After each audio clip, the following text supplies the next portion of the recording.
All right, Capricorn, welcome in. How you doing today? Let's see what's going on for you for the month of June.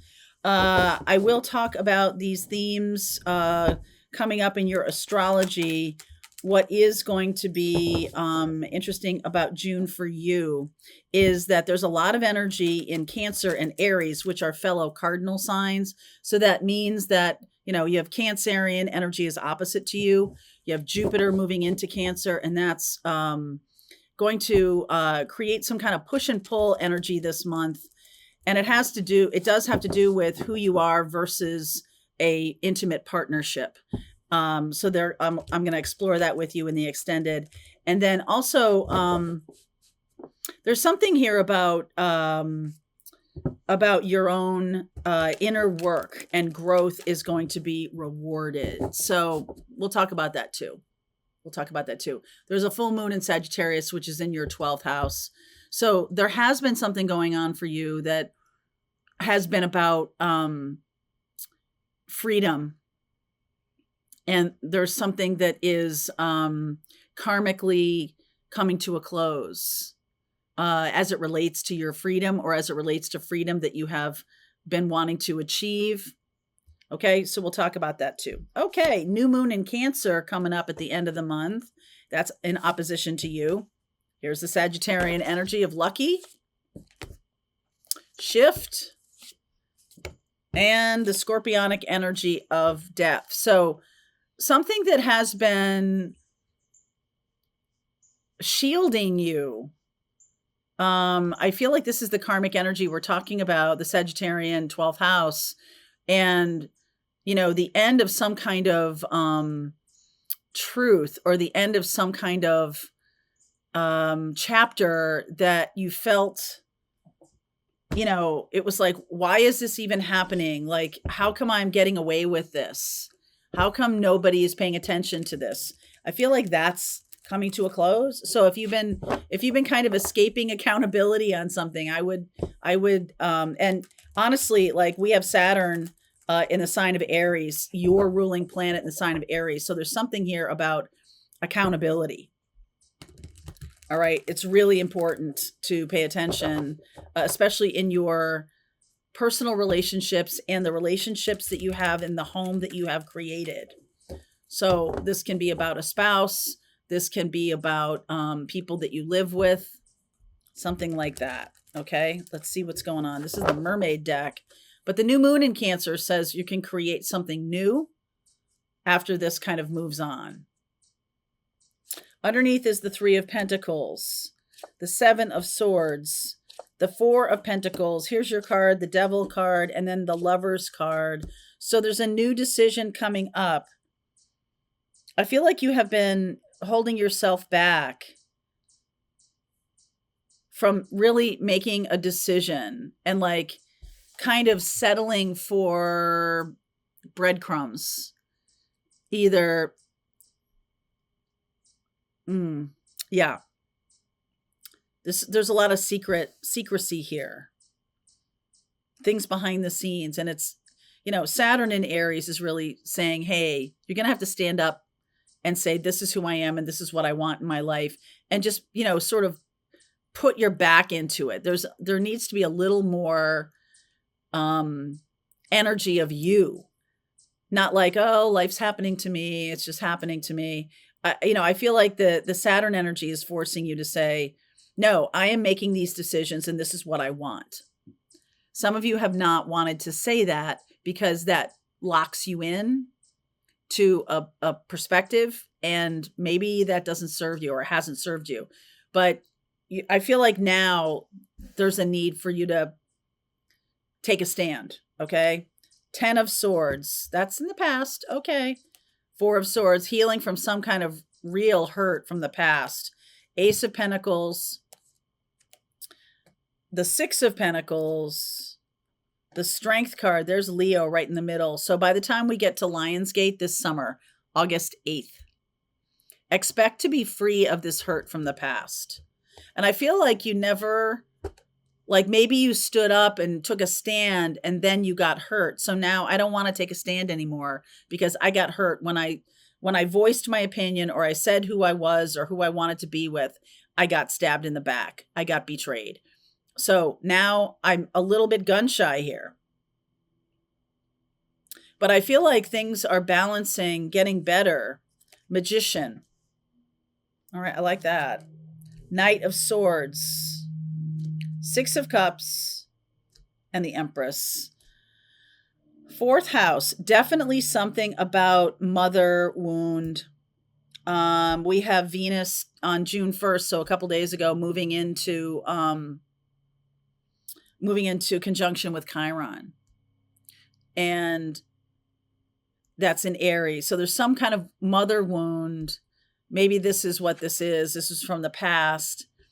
And you're just healing from that. But it has caused a lot of problems, it looks like. And there's also, as you're healing, it's very natural for some rage to show up. That, what she told you was wrong, or you did what she said and that screwed everything up, or that you're just like really aware that whatever the teachings of your mother were really keeping you trapped in some kind of cage. And so now it's time to make the choice to move on from that. You're getting an opportunity, shifting out of a scenario into one of your own making. I like this Magician and then the Empress here. We do have Venus. Like I said, Venus is going to be moving into Taurus, which she rules. Venus rules Taurus, and that feels really good. And that is something about, beauty and luxury and having a good life. For some of you, this is about being trapped in a marriage that is not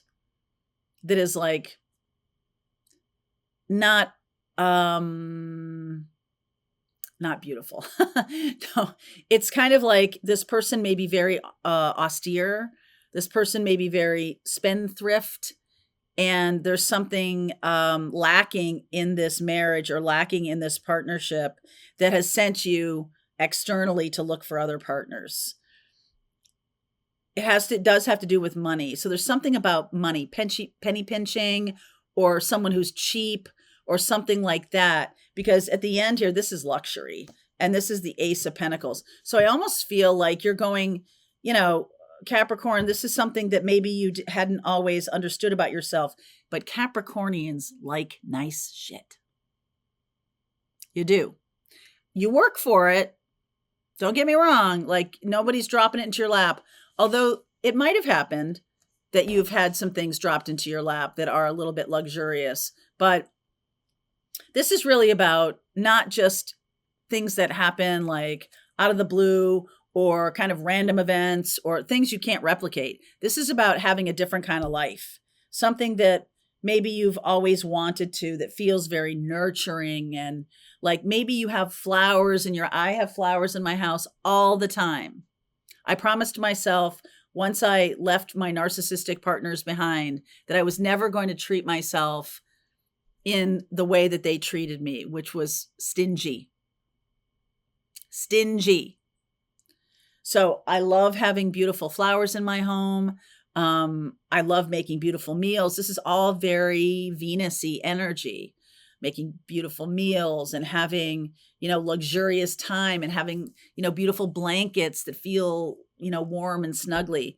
This does not feel that way. Okay. So I feel like you're making a choice between a kind of life that was really, it wasn't enough. It wasn't enough. And now I feel like that's balancing out. I feel like you're creating something.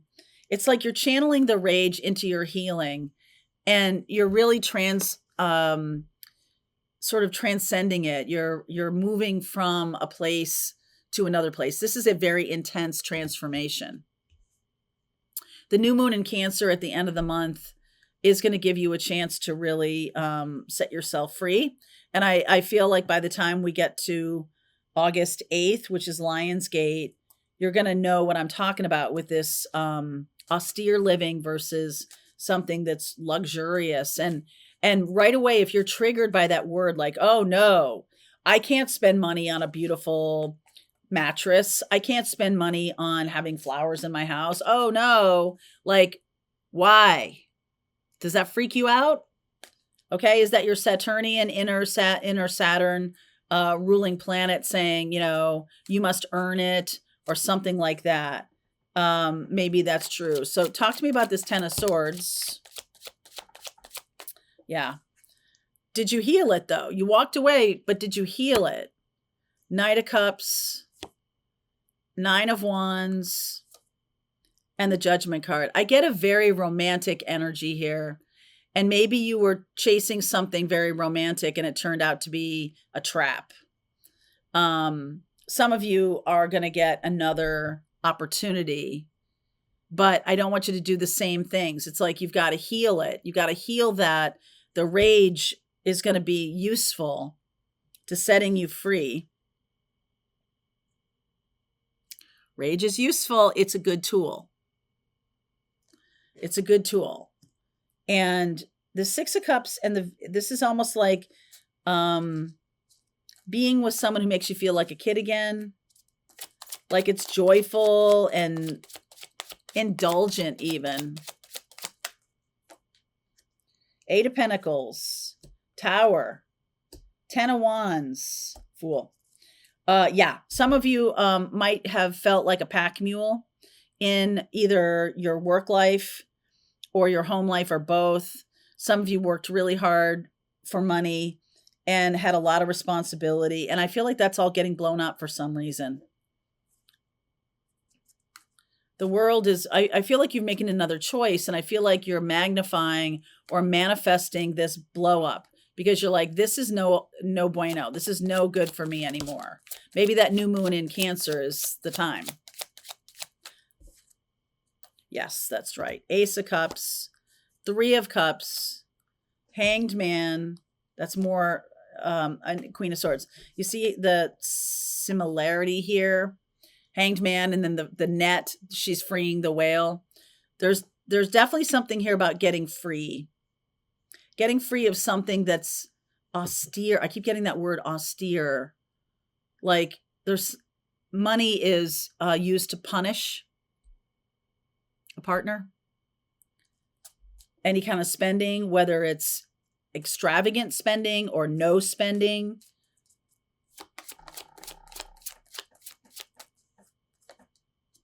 The World, Page of Swords, Temperance energy. There's Sag and King of Pentacles.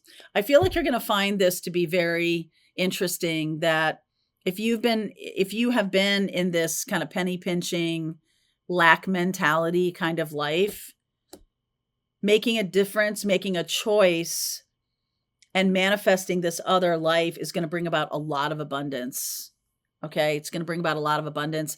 And there's going to be something about like not grinding it out anymore. No more grinding it out.